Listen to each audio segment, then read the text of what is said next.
Back on College Football 25 for episode 5 of the Wyoming State Bison Team Builder Dynasty. And at some point in today's episode, we should have our first quarterback commit of the series. That's right, Eric Fasano is this close to choosing Wyoming State. I'm not sure why he's so under-recruited. We are literally the only program pursuing him at the moment, because although he's only a 3-star recruit, he has some decent looking attributes. 95 throw power would far and away be the highest on our roster this year.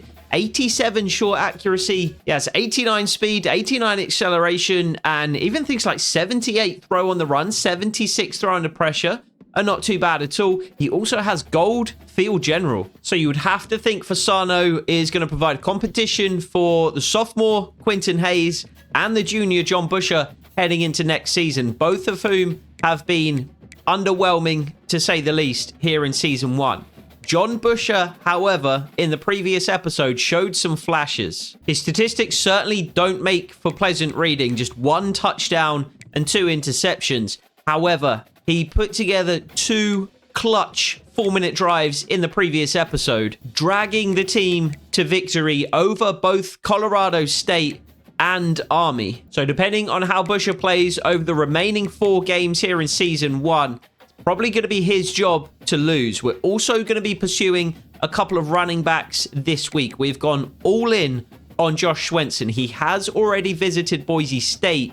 He is willing to have his mind changed, though, either by Oregon or by us. We are bringing him in on a visit here in week 11. You have to imagine he's going to be signing with Boise State regardless, though. So we do have some backup options, one of whom is Tyler Morse, a 5'10", 225 power back who looks fine. No better than that. 91 speed, 91 acceleration, is the fastest running back I've been able to find that has any interest at all in our program whatsoever. We do have a bit of competition for his signature at the moment. We are also pursuing just some other 3-star running backs, Castaneda, Ezekiel Bryant, and Labor, none of whom look particularly good. We have also invested some scouting points in the running backs this week. So next week, we will get those points back. We will narrow down the selections at running back to just 2 or 3 because we need to reinvest those points in the offensive line. We have, of course, already brought in not only Wayne Villarreal and Nick Angel, but also the 4-star George Pounds. Those are the only offensive linemen we currently have committed to the program, though.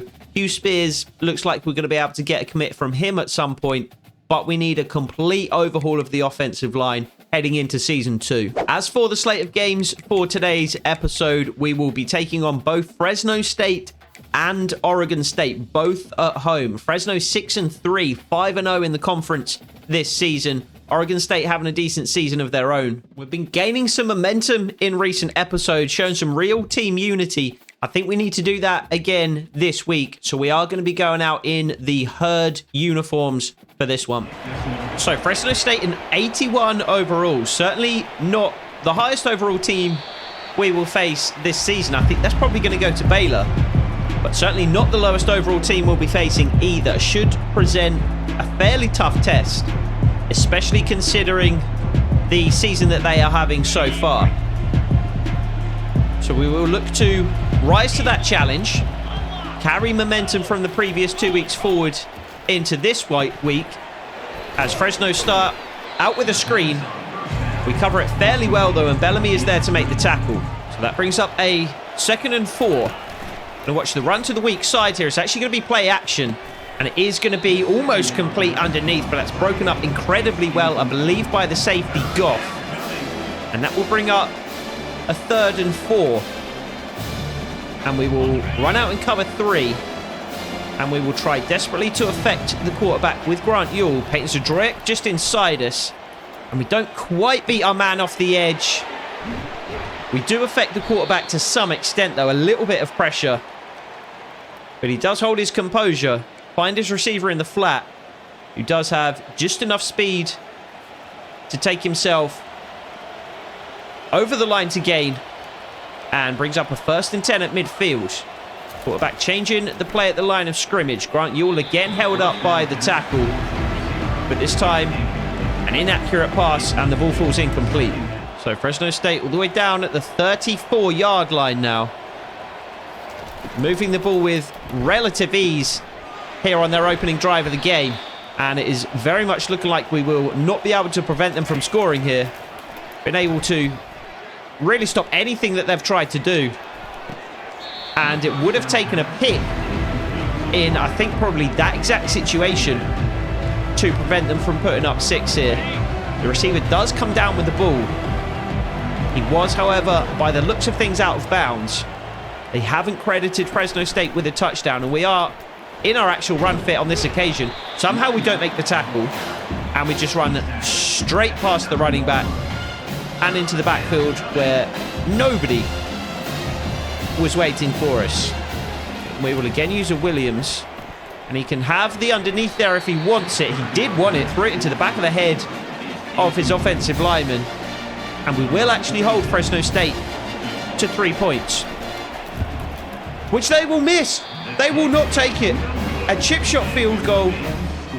We've seen a number of those sneak just inside the right upright. We've seen one even donk off the right upright and through for 3 points. On this occasion, finally we see a miss. So it'll be interesting to see what John Busher has in him today. We will again try not to test him too much. But there are going to be points in the game where we have to put the ball in his hands and ask him to make a play. He was able to do it in the previous episode. Not just once, but twice. First against Colorado State, and then against Army. Came up clutch in both of those games.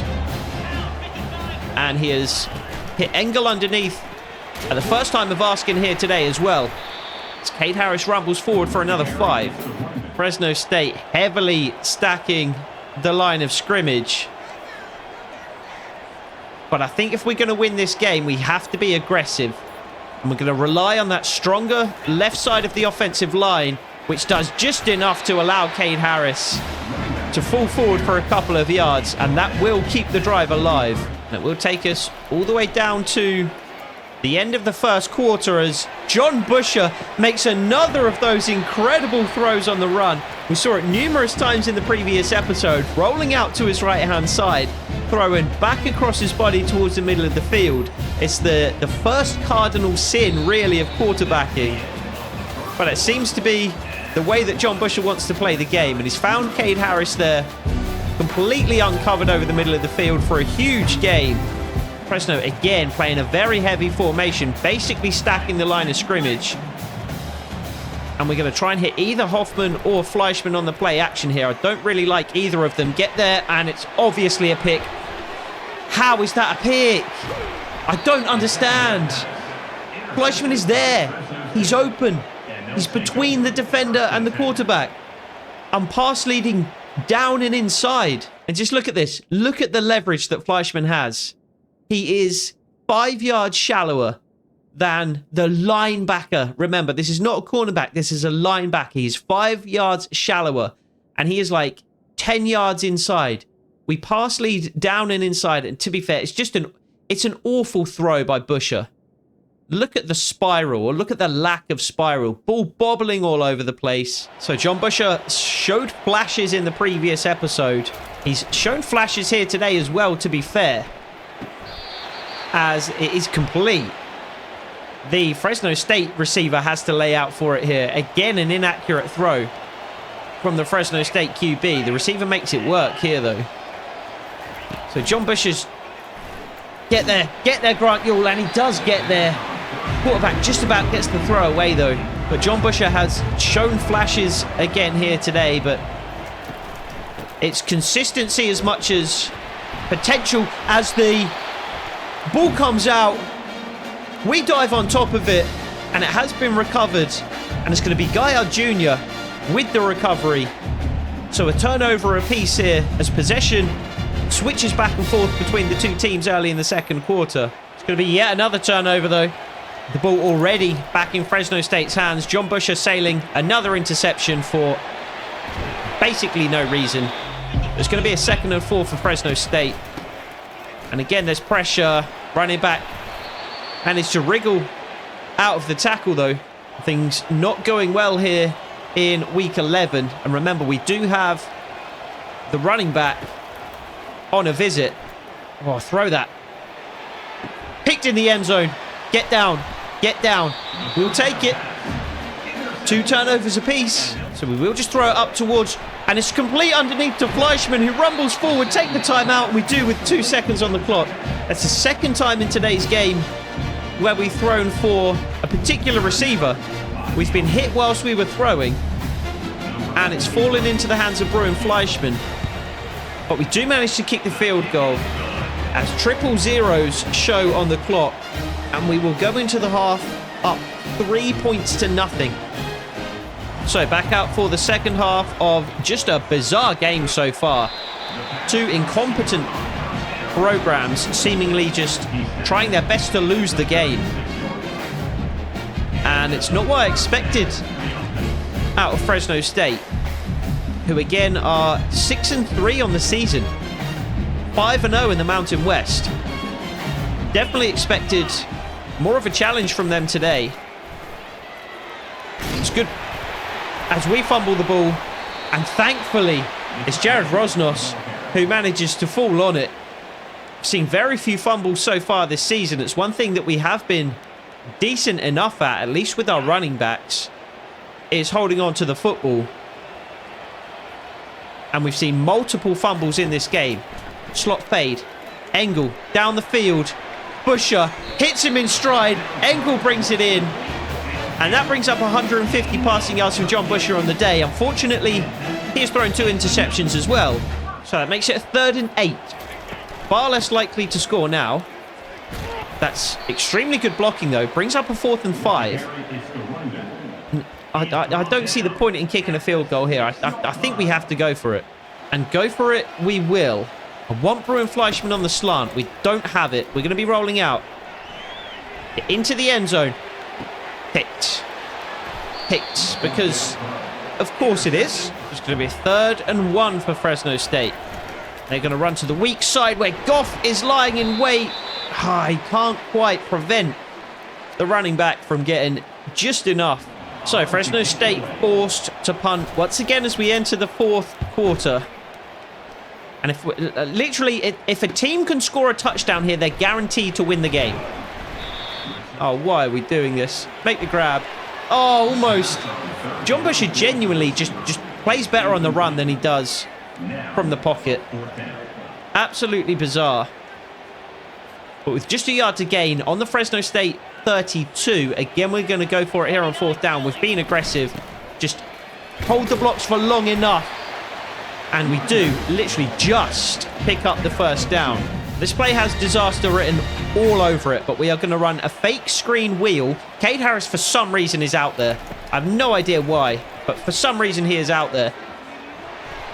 And we're going to throw at him. And he makes the grab down at the 3. It's not disaster after all. We are just going to be living and dying this season with the boom and bust enigma that is John Busher. As Gibbs rumbles in for a touchdown. And I said whoever scores a touchdown in this game is guaranteed to win. Will be impossible to lose. Of course, that's not the case in actuality. We have a 10-point lead with a little over 6 minutes on the clock. We could still absolutely lose this game, and I will still be surprised if we don't. Do you feel a little better now that we've been able to bring up a 3rd and 9, though? And who that was to, I have no idea. Fresno State going for it on 4th down, though. 4th and 9 from their own 26. This surely is guaranteed victory if we manage to force them off the field. But instead, it's going to be a 74-yard touchdown because, of course, it is. Why wouldn't it be? So 2nd and inches for Fresno State. Tuioti Mariner was there. Couldn't quite get off the block to make the tackle. Fresno State have actually done us a favor by scoring. They will go up 14-10. However, they've given us plenty of time to reply. Can we hit Roberson again here? No, we can't. We can hit the tight end Bruin Fleischmann, who is going to not get out of bounds. I don't think he was quite out there. I think the clock is going to continue to tick, and it does. 50 seconds remain. And again, we can hit the tight end over the middle. This time incomplete. It was Menifee. And I called it. We're going to lose the game. It was obvious that we were going to lose the game. We had a 10-point lead with 6 minutes left. Why wouldn't we lose that game? Get there, get there. What a grab! What a grab! John Busher again clutches up in the fourth quarter. Puts the ball where it needs to be. For one of the few times that he's managed to do so. Jared Rosnos this time makes the catch. We do only have one timeout remaining though. Roberson down the field. I thought that was going to be another interception. We have Rosnos, we have Engels. We have Breyer on the right of the formation.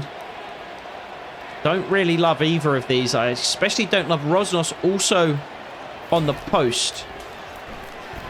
I do love throwing the post here though. Just an awful throw again. I mean, it was one-on-one to hit the receiver on the post towards the end zone. Maybe wouldn't have been in the end zone. Maybe would have been just short. But Busher just can't get it there. He doesn't have the arm to get it there. And it is going to be a Fresno State victory. They will move to 7-3 on the season. A horrible performance from them. And obviously all 14 of their points came in the fourth quarter, because any time on College Football 25, when you enter the fourth quarter with a win, suddenly the opposition become unstoppable. And that loss certainly didn't help in our pursuit of the running back Josh Swenson. He does join Boise State. We do, however, bring in the quarterback Eric Fasano. So we do have our first addition to the quarterback room, our first much needed addition. We have, however, added a few more offensive linemen to the board as well. Nate Ojomo is a 6'4", 305-pound gem, who again is being under-recruited. Looks perfectly solid. 90 strength, 78 run block power is going to be more than enough to win a starting position going into next season based on the players that we're going to have on the roster. We have also added a couple of additional guards, one of whom is Sherwin Ingalls. We are going to have some competition for his recruitment, but I think if we pursue him heavily, we should be able to get that recruitment over the line. 89 strength, 79 pass block power, 83 impact blocking as well. But that brings us to our second game of the episode against Oregon State. And unfortunately, I am anticipating a bit of a beatdown. We will, however, for the second consecutive game, kick to begin the first half. And I've actually made a couple of additional tweaks to the sliders for this one. Because as if the game wasn't hard enough already, I've seen a couple of things in recent games from opposing offenses that I haven't really liked. Quarterbacks a little too inaccurate, wide receivers a little too inconsistent in terms of making catches. So we've bumped QB accuracy and wide receiver catching up a little for the CPU. And I think, to be fair, in the remaining games that we have on the schedule this season, I think we're just going to go basically boom or bust. And it's bust on this occasion. We sent pressure at Oregon State, but it was picked up well. And we just didn't have the speed at the second and third level to catch up to the receiver. But I think we're just going to have to go boom or bust. I think we just have to be aggressive, both on offense and on defense. But we're going to be sending a lot more pressure now. Because, again, we can't reliably win off the edge. We can reliably win up the middle, though, with Peyton Zadroyek, which forces the running back into the waiting arms of Grant Ewell. And we will rush with the linebacker, and we will get into the backfield. Run! What are you doing? He's crab walking.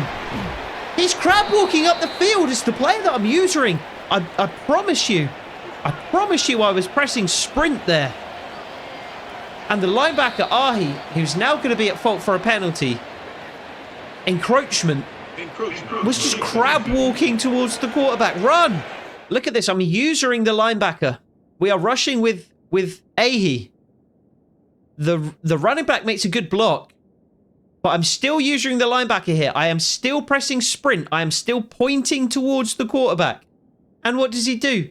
He does a little grab walk. What is that? So it's going to be a 1st and 5 for Oregon State. 22-yard line. Jet motion. It's going to be play action. Receiver in the flat. Instead, they throw downfield and we'll get the ball all the way at the 6-yard line. And I said I think it's probably going to be a beatdown here today. Oregon State moving the ball with ease here in the first quarter. We're going to send this safety since the running back motioned out. And it's going to be a touchdown. A couple of decent runs from Cade Harris. Brings up a 2nd and goal from the 7. So we will hit Bruin Fleischman underneath. It's not Bruin Fleischman. It's actually the other tight end, Menifee. He does make the catch. John Busher putting the ball on the money. Where it needs to be. And we do pull back to within a touchdown. Here early in the second quarter. And Zach Dukel gets into the backfield for a big TFL to bring up a 2nd and 12. And I think we continue to send pressure. I want to send pressure out of a variety of looks though. So this time running a cover 2 invert, I believe, and that was entirely the wrong play to run. Apparently, 2-2 Mariner unable to make the tackle, unable even really to slow the Oregon State receiver down enough to allow reinforcements to arrive. So up at midfield, a bit more of an entertaining game this than the last one, which remained scoreless for a long time. This one 21-7 here in the second quarter, as we will try play action and hit Fleischman underneath. Should be enough for a first down. Not quite, but it will be 3rd and inches. Unable to pick it up on 3rd down, though. But we will certainly be going for it here. And a simple quarterback sneak with John Busher will bring up a fresh set of downs. Roberson winning on that left side is our only possible option. And he did win. And John Busher just, again, doesn't quite have the arm to lay it out in front of him. Roberson can't make the grab. And it would be a 50-yard attempt from here that I do not like my chances of making. Almost an interception instead. It's going to bring up a 4th and 21. 50-yard attempt. I'm honestly not even sure we've got the leg to get it there. I mean, if we have, then it's going to be straight down the middle. And indeed it is. A pinpoint field goal from 50. We've missed some chip shots this year. And that one's from the logo. And I think we have to continue to be aggressive on offense as well. So on 4th and inches, we are going for it all. And we are getting it all. And Bush has missed him. Has he missed him? I feel like that was a catchable ball, was it not? Busher plays it perfectly. Oregon State, I think, run committing because our wide receivers run completely uncovered. Busher puts the ball in the air. I think it's angled down the field. Is that catchable? He puts his hands up. He doesn't lay out for it. I guess thinking that he has no chance of making the catch. And I think on this occasion, Busher had too much of an arm. We've seen his lack of throw power come back to haunt us numerous times this season. I think here he's put too much under it. It's going to be Oregon State's turn to be aggressive. They're going to go for it on 4th and 3. They're going to run the toss out to the right, and they're going to have it. Just enough to pick up the first. That could turn out to be a huge play in this game, because I was just about starting to feel the momentum start to turn. And why have you just allowed that ball to go over your head? Just put your hands up. Put your hands up. It wouldn't have been possible for you to drop the ball there. Instead, Oregon State extend their lead. 28-10. This game's over.